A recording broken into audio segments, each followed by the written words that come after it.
नमस्कार दोस्तों, खबर बहुत बड़ी है। समाजवादी पार्टी सुप्रीमो अखिलेश यादव ने अपने पार्टी के तमाम प्रवक्ताओं से कहा है कि अब आगे से वो किसी भी न्यूज चैनल की जहरीली डिबेट्स में नहीं जाएंगे।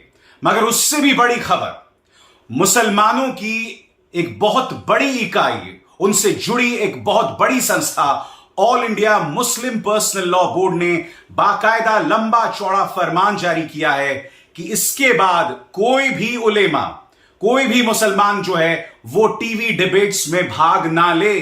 बकौल मुस्लिम पर्सनल लॉ बोर्ड, इनके जरिए सिर्फ इस्लाम बदनाम किया जाता है, समाज का ताना बाना बिगड़ता है और जो रेंटल मौलाना या टीवी मौलाना 5-5 हजार रुपए में वहां बैठ जाया करते हैं, वो सिर्फ और सिर्फ मुसलमानों का और देश का नुकसान कर रहे हैं। दोस्तों, सबसे पहले मैं आपको पढ़ के सुनाना चाहूंगा कि मुस्लिम पर्सनल लॉ बोर्ड ने दरअसल कहा क्या है। और याद रहे दोस्तों, मैंने एक नहीं, दो नहीं, आधा दर्जन बार पिछले 2 सालों से चिल्ला चिल्ला कर यह कहा है कि इन रेंटल मौलानाओं को टीवी डिबेट्स में जाना बंद करना चाहिए, क्योंकि जितना नुकसान पॉलिटिकल पार्टीज के जहरीले प्रवक्ता जो हैं देश को पहुंचा रहे हैं, उतना ही नुकसान ये रेंटल मौलाना भी पहुंचा रहे हैं जो पैसे के लिए टीवी में जाकर बैठ जाते हैं और इस तरह की डिबेट्स में हिस्सा लेते हैं। मैं आपको पढ़ के सुनाना चाहता हूं मुस्लिम पर्सनल लॉ बोर्ड ने बयान में क्या कहा है आपके स्क्रीन पर। उलेमा और बुद्धिजीवियों से टीवी चैनलों की बहसों और डिबेट्स में भाग न लेने का आग्रह। बोर्ड के अध्यक्ष, उपाध्यक्ष और महासचिव का संयुक्त बयान। नई दिल्ली, 10 जून 2022। All India Muslim personal law board के महासचिव मौलाना खालिद सैफुल्लाह रहमानी ने अपने प्रेस नोट में कहा है कि बोर्ड अध्यक्ष मौलाना सैयद मोहम्मद राबे हसनी नदवी, उपाध्यक्ष मौलाना सैयद जलालुद्दीन उमरी, मौलाना काका सैयद अहमद उमरी, मौलाना सैयद शाह फखरुद्दीन अशरफ, मौलाना सैयद अरशद मदनी, डॉक्टर सैयद अली मोहम्मद नकवी ने अपने संयुक्त बयान में उलमा और बुद्धिजीवियों से अपील की है कि वे उन टीवी चैनलों की बहसों और डिबेट में भाग ना लें जिनका मकसद सिर्फ इस्लाम और मुसलमानों का मजाक करना और उनका उपहास उड़ाना है। कार्यक्रमों में भाग लेकर वे इस्लाम और मुसलमानों की कोई सेवा नहीं कर पाते, बल्कि परोक्ष यानी इनडायरेक्टली इस्लाम और मुसलमानों का अपमान और उपहास ही करते हैं।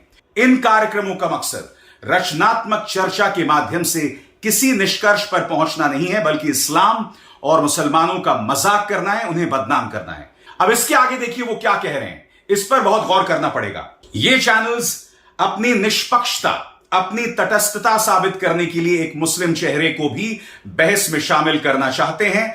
हमारे उल्मा और बुद्धिजीवी अज्ञानवश इस षड्यंत्र का शिकार हो जाते हैं।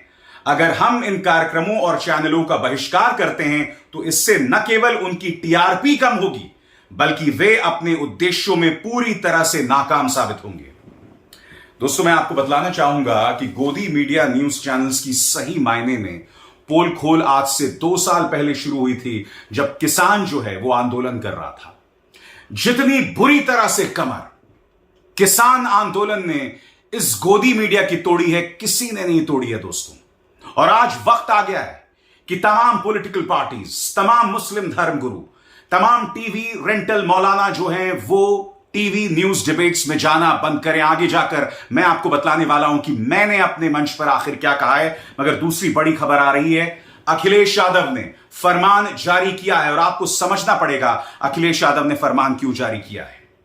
आपके स्क्रीन पर प्रयागराज की तस्वीरें, आपके स्क्रीन पर हावड़ा की तस्वीरें, आपके स्क्रीन पर यह है रांची की तस्वीरें। और रांची में 2 व्यक्तियों की मौत हो गई है पुलिस गोलीबारी में। यह सब इसलिए हो रहा है क्योंकि टाइम्स नाउ की डिबेट में नुपुर शर्मा एक जहरीली बात कहती हैं, मुसलमान अपील करते हैं, सरकार कोई एक्शन नहीं लेती, कानपुर में दंगे होते हैं, अरब देश जो हैं वो प्रतिक्रिया जतलाते हैं और माहौल जो है लगातार बिगड़ता जाता है। मैं एक बात स्पष्ट कर दूं, नुपुर शर्मा, नवीन कुमार का दोष है, अदालत फैसला करेगी।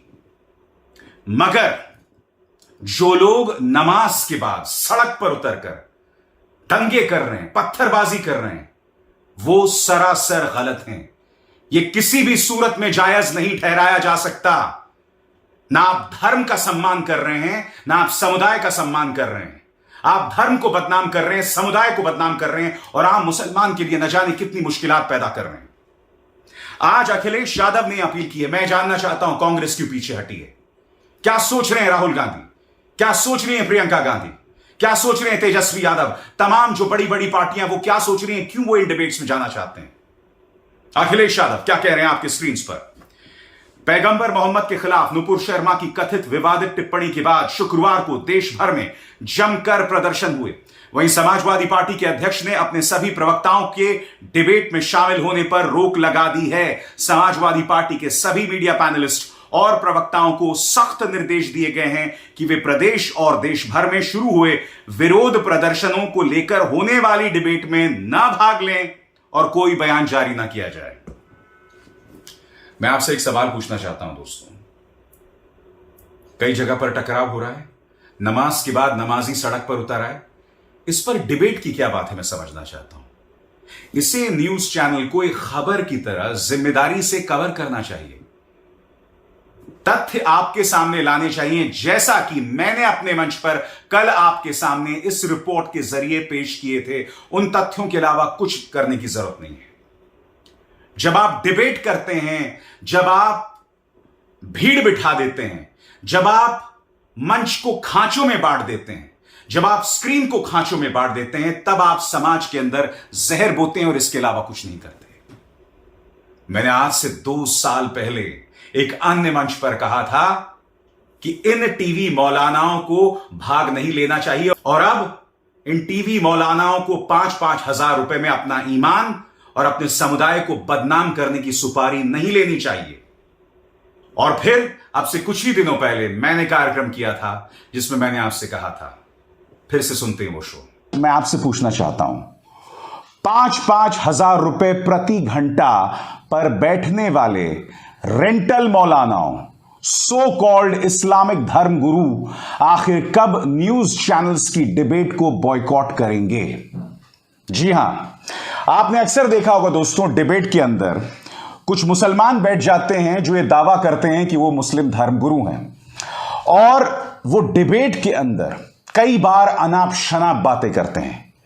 कई बार ये लोग मां बहन की गालियां बकते हैं, कई बार ऐसी बातें कहते हैं जिससे आम मुसलमान के लिए मुश्किलात पैदा होती है। मेरा सीधा सवाल, आखिर ये लोग कब न्यूज चैनल की डिबेट्स को बॉयकॉट करेंगे?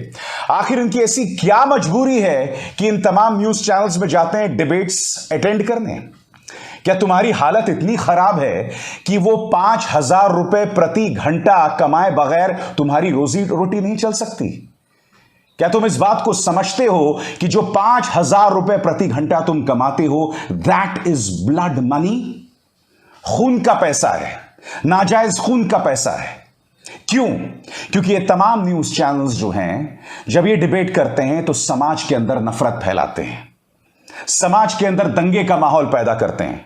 आए दिन जो लिंचिंग्स की खबर आती है वो इसलिए आती हैं क्योंकि जो लोग लिंचिंग करते हैं, जो लोग मुसलमानों पर निशाना साधते हैं, वो अक्सर यही चैनल्स देखा करते हैं, वो अक्सर इन्हीं न्यूज एंकर्स को देखा करते हैं जिन डिबेट्स के अंदर 5,000 रुपए प्रति घंटा पर ये रेंटल मौलाना, ये जो सो कॉल्ड इस्लामिक धर्मगुरु पहुंच जाते हैं आम मुसलमान को बदनाम करने। अब आप में से कई लोग कहेंगे कि क्या हम इस्लाम की बात भी ना करें?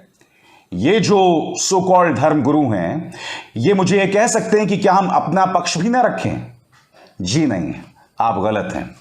क्योंकि जो तमाम न्यूज चैनल्स हैं ना, जब वो डिबेट के नियम बनाते हैं, जब डिबेट की जमीन रखते हैं, तो वो जमीन ऐसी है कि वो विपक्ष के खिलाफ होती है, वो मुसलमानों के खिलाफ होती है, माइनॉरिटीज के खिलाफ होती है, उदारवादियों के खिलाफ होती है, उन लोगों के खिलाफ होती है जो इस सरकार से सवाल करते हैं।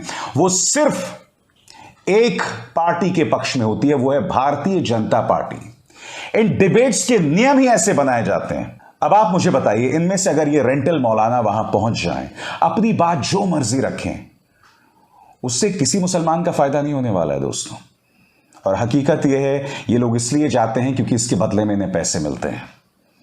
आप देख रहे होंगे, मैंने उन रेंटल मौलानाओं में से एक की भी तस्वीर आपको नहीं दिखाई। क्यों? क्योंकि ढेरों हैं। अगर आज की तारीख में मैंने आपको आधा दर्जन चेहरे दिखा दिए तो आधा दर्जन और बच जाएंगे। ऐसे ढेरों चेहरे हैं, ऐसे ढेरों चेहरे हैं जो इन डिबेट्स में जाकर आम मुसलमान को बदनाम कर रहे हैं। ये सवाल इन लोगों से पूछे जाने चाहिए, इनके सोशल मीडिया हैंडल्स के जरिए, कि आखिर क्यों तुम इन नफरती न्यूज चैनल्स में जाते हो। मैंने आपको स्पष्ट कर दिया, इन डिबेट्स के नियम ही ऐसे हैं कि ये आम मुसलमान उन धर्मगुरुओं विपक्ष के खिलाफ हैं। मैं तो विपक्ष से भी अपील करता रहता हूं कि आखिर आप क्यों इन डिबेट्स में जाते हैं। यानी कि बात तय है दोस्तों, एक तरफ धर्म के नाम पर दंगे नहीं कराए जा सकते, खासकर तब जब आप नमाज पढ़ के, पूजा करके, इतने पावन मौके से बाहर निकल के जब आप पत्थरबाजी करते हैं तो आप अपनी पूजा का अपमान कर रहे हैं, आप अपनी इबादत का अपमान कर रहे हैं। और दूसरी तरफ जो लोग ये जहरीली डिबेट्स देखते हैं वो भी समाज के अंदर अराजकता को बढ़ावा देते हैं और इसके अलावा कुछ नहीं। अब वक्त आ गया है कि इन न्यूज चैनल्स की टीआरपी पर सर्जिकल स्ट्राइक की जाए। इनके डिबेट्स किसी अपराधी से कम नहीं है और समाज को बर्बाद करने के अलावा कुछ नहीं कर रहे हैं। मैंने पहले भी कहा था, आज भी कह रहा हूं और आगे भी कहता रहूंगा। अभिसार शर्मा को दीजिए इजाजत। नमस्कार। स्वतंत्र और आजाद पत्रकारिता का समर्थन कीजिए, सच में मेरा साथी बनिए। बहुत आसान है दोस्तों, इस ज्वाइन बटन को दबाइए और आपके सामने आएंगे ये 3 विकल्प, इनमें से एक चुनिए और सच के इस सफर में मेरा साथी बनिए।